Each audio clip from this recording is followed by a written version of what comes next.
The world appears to be hell-bent on a protracted trade war, making this a turbulent but delicate moment for the global economy. And the EU is about to open the door to yet more escalating conflict over exports and imports, one that also puts animal welfare and food security on the line. The European Parliament is widely expected to pass a bill in October that will require all foreign livestock producers to follow the same rules as EU farmers when it comes to animal medicines or be barred from exporting to the bloc.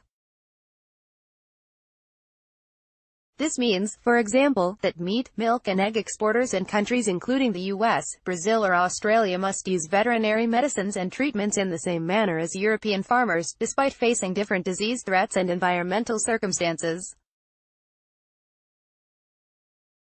Not only does this create a dilemma for veterinarians and producers wanting to treat animals in line with their own country's legislation, it is incompatible with the rules of the World Trade Organization, WTO. This new provision, made under the guise of protecting antibiotics from overuse or misuse, is not supported by scientific evidence, as required by the WTO. Like other WTO member governments, the EU has both the right and the responsibility to protect the health of its citizens.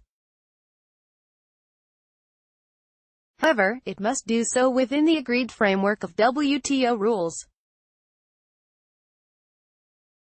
The EU cannot apply a blanket presumption prohibiting the importation of animals or animal products from countries where antibiotics are permitted under conditions different from those of the EU. Under the WTO treaty, food safety rules must be based on science rather than presumptions. The bill is also problematic for at least 3 other reasons.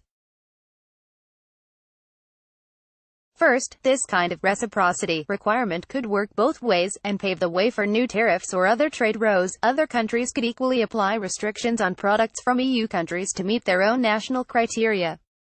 This could wreak havoc with international agribusiness and, potentially, food security. Second, it sets a legal and trade precedent.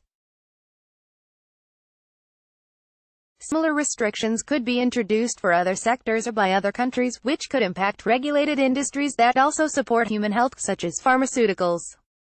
Finally, this bill opens up the EU to the possibility of legal challenge in the WTO, which is the last thing anyone would want, least of all the EU. Every case brought to the WTO to challenge food safety regulations has established a violation, including with respect to the EU's ban on imports of beef treated with growth-promoting hormones. In other words, where food safety regulations do not have a valid scientific basis, they fail to withstand scrutiny by the WTO. It's clear that other countries are concerned about what the EU is about to do, not least because it is inconsistent with what was agreed when the WTO was established over 20 years ago.